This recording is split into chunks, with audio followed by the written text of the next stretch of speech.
Գիրք Ամովս, գլուխ 5. Լսեցեք այս խոսքը, որով ես ողբում եմ ձեզ վրա, ով Իսրայելի տուն. ընկավ, այլևս վեր չի կենալու Իսրայելի կույսը, փռվել է իր երկրի վրա, կանգնեցնող չունի, որովհետև այսպես է ասում Տեր Եհովան. այն քաղաքումը, որ 1000 էր դուրս բերում, պիտի մնա 100,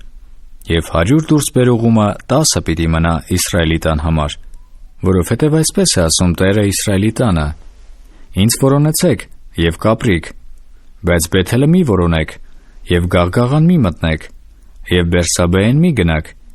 որովհետև Գաղգաղը անպատճառ գերի պիտի գնա և Բեթելը պիտի ոչնչանա։ Տիրոջը որոնեցեք և կապրիք, որ նա չհարձակվի կրակի պես Հովսեփի տան վրա, և նա լափե, և Բեթելը հանգցնող չունենա։ Դուք, որ օշինդր եք դարձնում իրավունքը և արդարությունը գետնով տալիս, որոնեցեք նրան, որ արավ բազմաստեղն ու հայկը, որ մահվան ստվերը առավոտ է դարձնում և ցերեկը մտնեցնում է գիշերի, որ ծովի ջրերը կանչում է և նրան ծածում է երկրի երեսի վրա, նրա անունը Եհովա է, որ ավերմունք է փայլատակեցնում բռնավորի վրա և ավերմունքը մինչև ամրոցն է գալիս, դռան մեջ ատում են հանդիմանողին և զզվում են ուղիղ խոսողից, դրա համար, որովհետև ոտնահար եք անում աղքատին և նրանից ցորենի պարգևներ եք առնում։ Դուք սրբատաշ քարից տներ կշինեք, բայց նրանցում չեք բնակվի, ցանկալի այգիներ կտնկեք, բայց նրանց գինին չեք խմի, որովհետև ես գիտեմ ձեր շատ հանցանքները և ձեր ծանր մեղքերը, արդարին նեղողներ, կաշառք առնողներ, որոնք աղքատներին ծռում են դռան մեջ։ Դրա համար իմաստունը այն ժամանակ պիտի լռե, որովհետև նա չար ժամանակ է լինելու։ Բարություն որոնեցեք և ոչ թե չարություն, որ ապրեք։ Եվ այսպես զորաց Տեր Աստվածը ձեզ հետ կլինի, ինչպես որ ասել եք. ատեցեք չարությունը և սիրեցեք բարին, և դռան մեջ հաստատեցեք իրավունքը, գուցե զորաց Տեր Աստվածը գթա Հովսեփի մնացորդին։ Դրա համար այսպես է ասում Տերը, զորաց Եհովա Աստվածը. ամեն հրապարակներում ողբ պիտի լինի, և ամեն փողոցներում վայ պիտի ասեն, և երկրագործին պիտի սուգի կանչեն,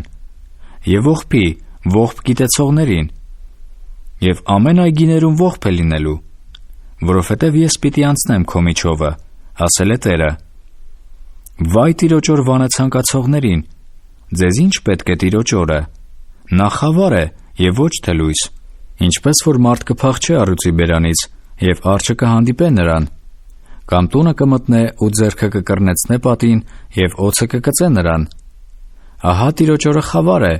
և ոչ թե լույս, և մառախուղ և ոչ թե պայծառություն ունի նա։ Ես ատում եմ, մերժում եմ ձեր տոները և չեմ հոտոտում ձեր հանդեսներումը, թեև ինձ ողջակեզներ էլ մատուցանեք, և ձեր հացի ընծաներն էլ ես չեմ ընդունի, և ձեր պարարտ անասունների խաղաղության զոհին մտիկ չեմ տա։ Քո երգերի աղմուկը հեռացրու ինձանից, որ չլսեմ տավիղներիդ եղանակը, բայց թող իրավունքը հորդե ջրի պես և արդարությունը վարար գետի պես։ Զոհեր և հացի ընծաներ էիք մատուցանում ինձ անապատումը, այն 40 տարին, ով Իսրայելի տուն, այլ դուք կրեցիք ձեր մողոքի վրանը և ձեր հռեմփա Աստծո աստղը, ձեր պատկերները, որ շինել էիք ձեզ համար։ Ուրեմն ձեզ գերի պիտի անել տամ Դամասկոսից այն կողմ, ասում է Տերը, որի անունը զորաց Աստված է։